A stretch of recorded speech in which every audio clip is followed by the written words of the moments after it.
Delimo se, polariziramo se in odnaša nas v kaos. Da bi se v takšnih razmerah izognili katastrofi, je nujno, da vsak od nas predstavi resnico, kot jo vidimo. Ne argumentov, ki upravičujejo naše ideologije, ne mahinacij, ki omogočajo uresničitev naših teženj, ampak jasna, gola dejstva našega obstoja, razkrita drugim, da jih vidijo in razmišljajo o njih, da lahko najdemo skupno podlago in gremo naprej. To je bil Petersonov odziv na pravzaprav to vedno večjo polarizacijo oziroma schizmo, ki se v severnoameriški družbi dogaja na robu ob Trumpu in tako naprej. Mi jo imamo pa seveda v sebi že precej dlje časa. Ja, najprej sam na prvo je podmeno. Namreč jaz nisem zdaj pristaš tega, da bi jezik instrumentalno z nekim organom, ker pač tako ne maram oblastniških razmerij, da bi spreminjali v zdaj čist prožensko namesto, da je promoško. Ampak na individualni ravni pa seveda mi je pa zelo simpatičen poskus, če kdo v kakšnem tekstu napiše obliko, ki je drugače, nenavadna, čudna, konec koncev, zdaj smo cel kup poklicev dubali, nekod se rekel, ministrica je bila pač po Nušiču, predvsem madam, ki je dobro živela na račun moža, ki je bil minister, danes je ministrica, se je tudi ministrica, pa je mož. Možu se ne reče zdaj minister njeno. Hočem reči, vse te zabavne in zanimivi momenti lahko na individualni ravni jezika pridejo, ne na siljenja. To, kar praviš, se na ta slovenski problem, jaz ga vidim pravzaprav po svoje enostavno. Naša, rečemo, partijska tradicija je pravzaprav namesto nasprotnika imela sovražnika. In ta antagonizem, se pravi, kjer sovražnikom ne polemiziraš, ne govoriš, ga izničiš. V razpetosti, razdvojenosti, konfliktnosti z mojega zornega kota je seveda najbolj dragocen kljub vsemu dialog. Dialog v tem smislu, da se pogovarjaš tudi z nasprotnimi, magari skrajno, bi rekel, tebi antipatičnimi pogledi, da pravzaprav s tem dosežeš pravzaprav nekaj. Da pravzaprav nasprotniki lahko sprejmejo to izkušnjo, da če ravno si v tisočih nijansah drugačen, ampak kljub vsemu delimo pa en skupen, rečemo, intelektualni ali katerikoli drug sveta.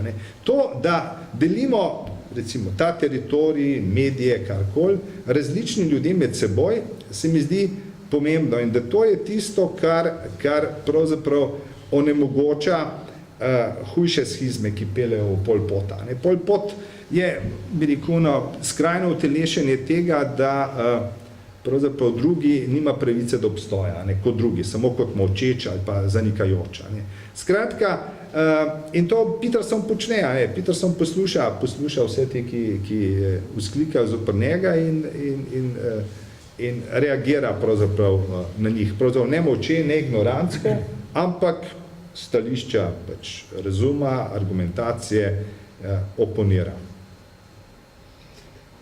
Ja, skratka si malo drugi od tega, kar Peterson pravi, vsak naj predstavi svojo resnico, ne braniti svoje ideologije, predstaviti svojo resnico. Ne, to je pa zelo pomembno, v katerem smislu. Namreč značilnost sploh naših krajev je bila, da če nisi imel pogledov, ki so sovpadali z vladajočo ideologijo, si slavil Božič, tako ga drugi niso, je bilo to nekaj, kar te je oblast skoraj silila, da boš skrival. Nisi bil ponosen na to, kar si.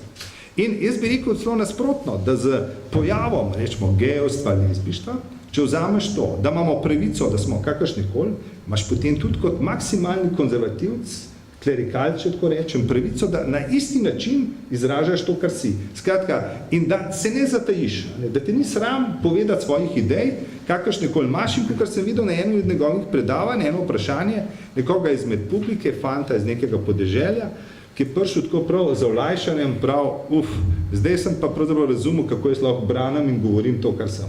Skratka, prej je bil problem tega sramu, sramu, da ti, če ne pripadaš tej vladajoči libertini ideji, da si zahojen, manj vreden, in Peterson to pobija. tako.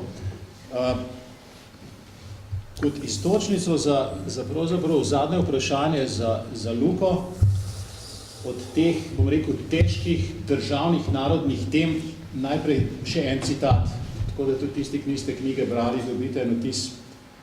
Citiram takole. Zame, torej za Petersona, so mačke manifestacija narave, manifestacija biti, z veliko zapisano biti, v njeni skoraj čisti obliki. Še več. Mačke so oblika biti, ki gleda na ljudi in jih odobrava.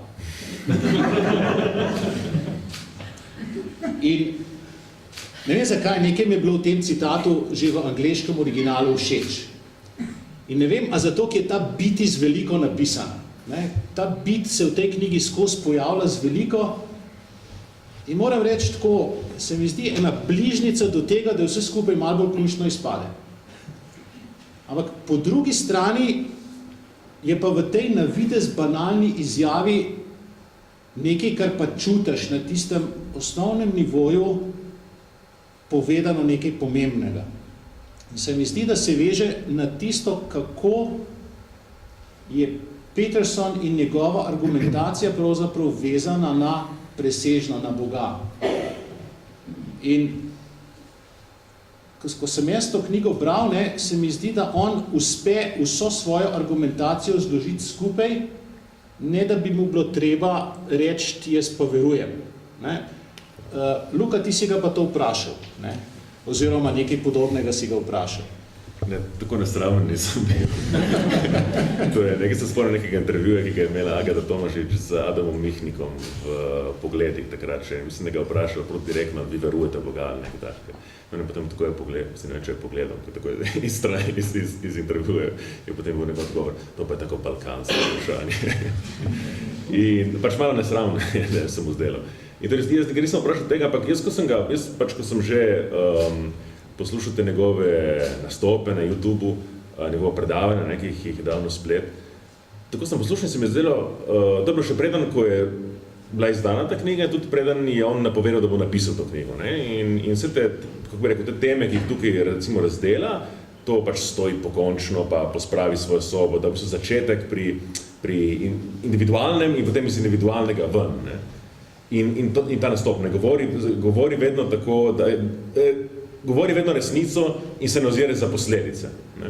Kar je nekaj drugega, tukaj se ne strani, kar ni isto kot uporablja resnico zato, da izpoveduješ svojo identiteto. Jaz mislim, da Peterson absolutno nasprotuje taki predstavi. Ne? Je ravno obratno, on neprestano nastopa proti tej identiteti. Ne? Je v bistvu nekaj drugega, je poskušati za resnico se dotakati nečesa, kar je onkraj identitete, ne? Kar je v bistvu transcendentalno in tako dalje. In ko sem poslušal ta njegova predavanja, sem mislil, da to je tako protestantsko. Tudi ta njegova pozicija, ne, da tukaj stojim in ne morem drugače. Ne.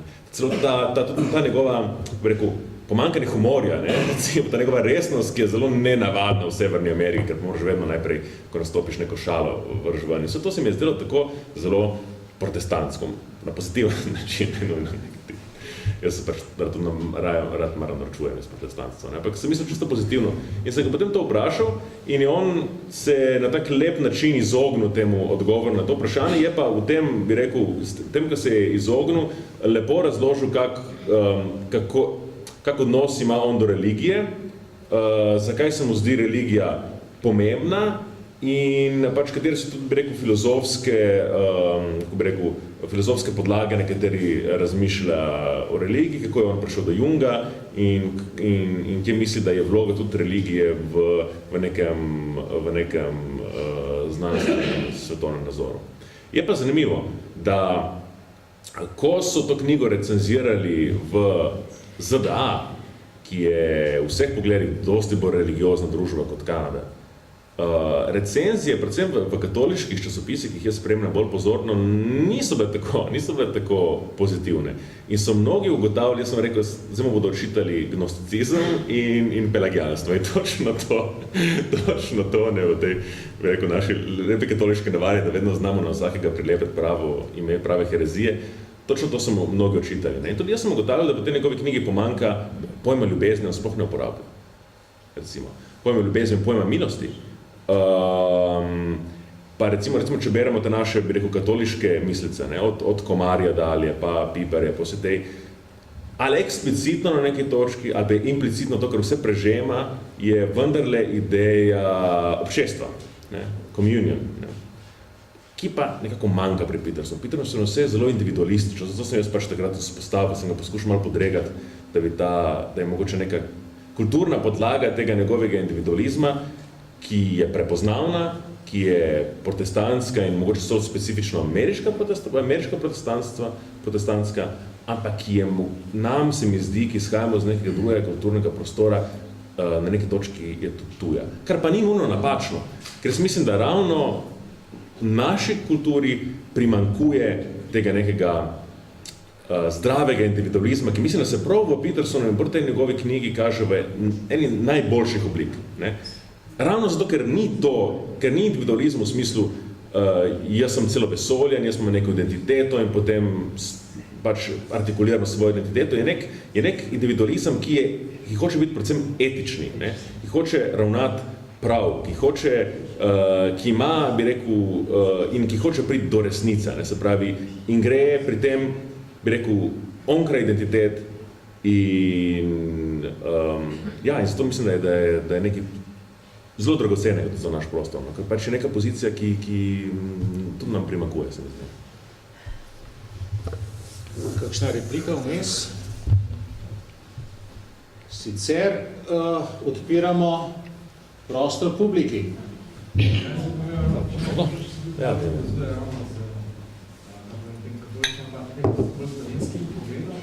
ali mislite, da je neke vrste slovenska, stanovitla verzija tega Petersona, da se pa tudi že imeli mogoče v Janezu Rubu, kako tako bil kontrast temu sistemu, ki bi rekel, da je lahko pomagal ljudem, da bi postavljal.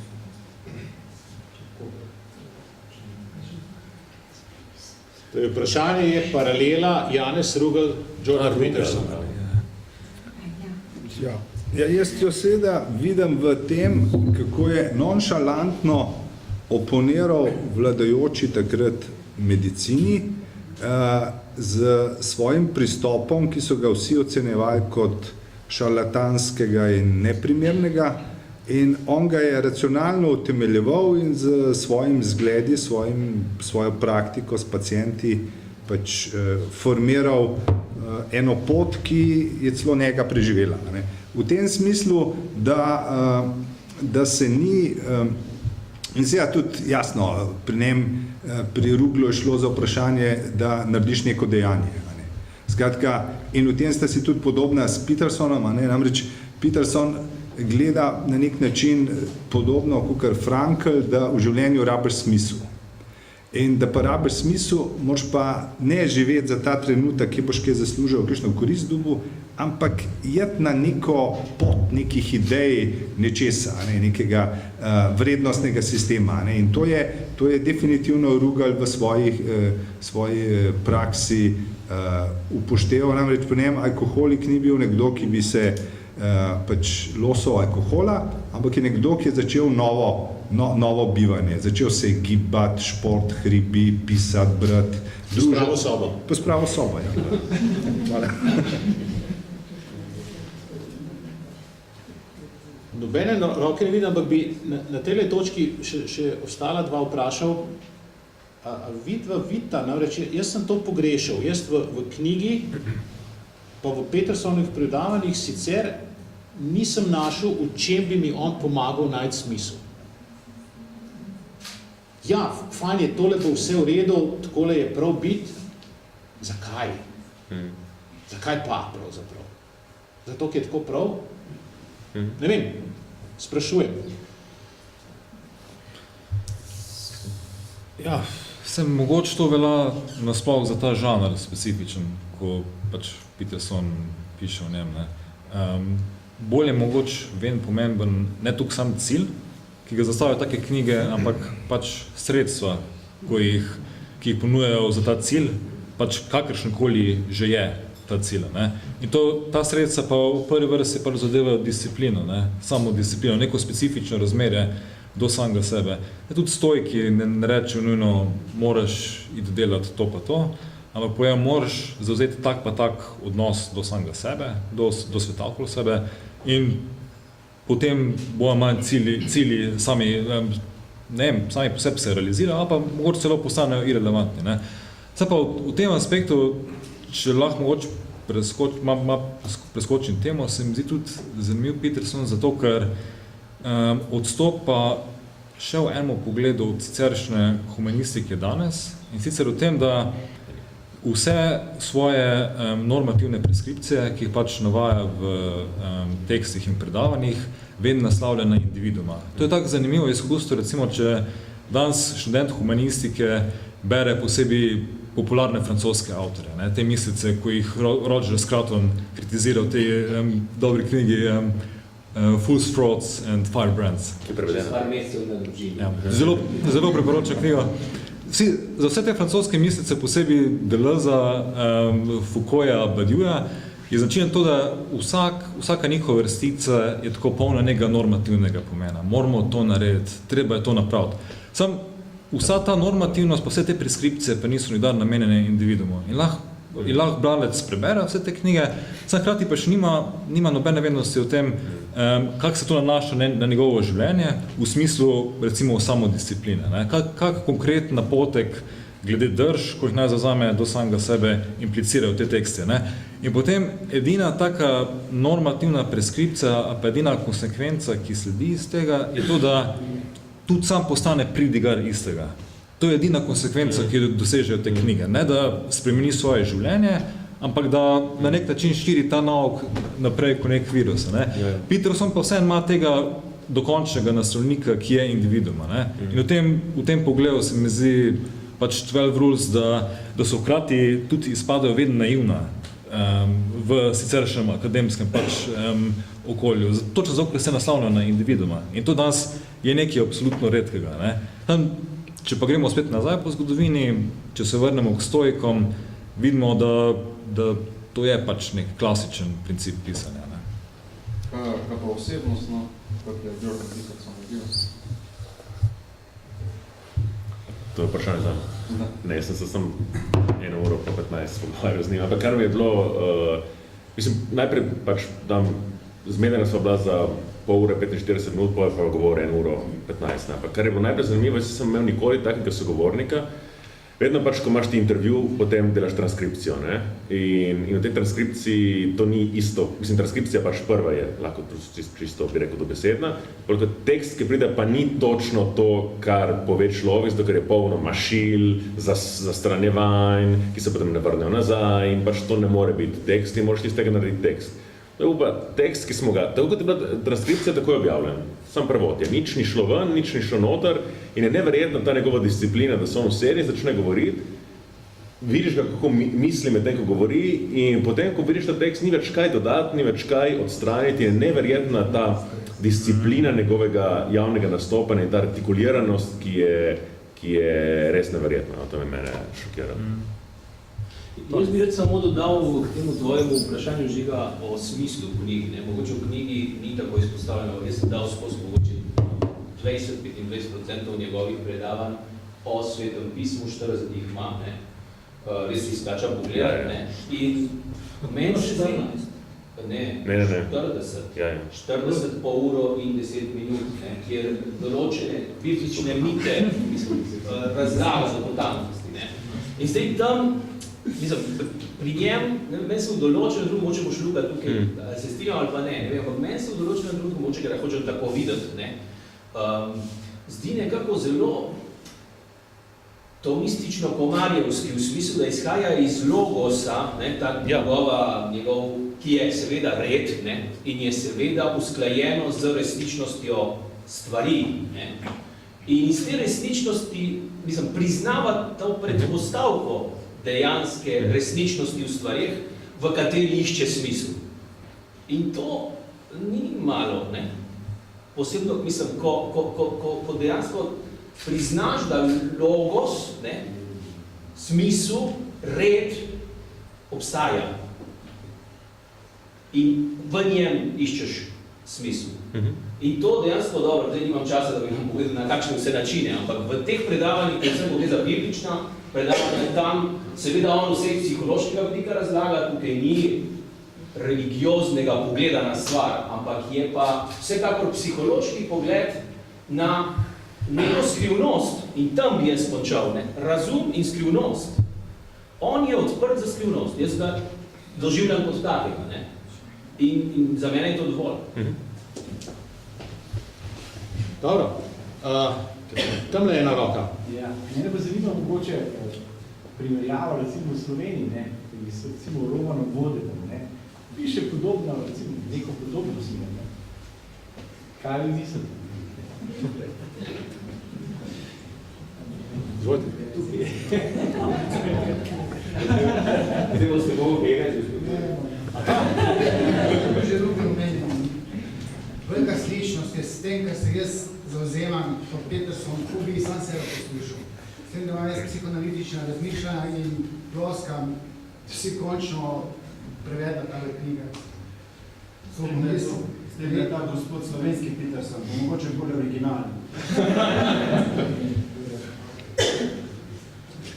Jaz imam eno vprašanje. Izvolite. Gospod kolega, za gospoda kolega, vse smo kolegi, gospod Bernard Nežman. Bernard Zadikov, jaz sem politolog, strokovnjak za albanska vprašanja, spremljam Slovenijo, spremljam Zahodni Balkan, spremljam Evropo, vse živo spremljam, ne? Ampak živim pa, delujem v Trbovljah in delujem v Sloveniji, veliko prevajam iz slovenščine v albanščine in tako naprej. Zdaj pa jaz bi rad postavil vprašanje gospodu Nežmanu, doktorju Nežmanu. Doktor Nežman, politolog sem. To, kar opazujem s zadnjimi volitvami v Sloveniji, ki so bile zdaj zadnje volitve, pa imamo levico, pa imamo desnico, pa imamo levico, ki levica ni, imamo desnico, ki ima neko svojo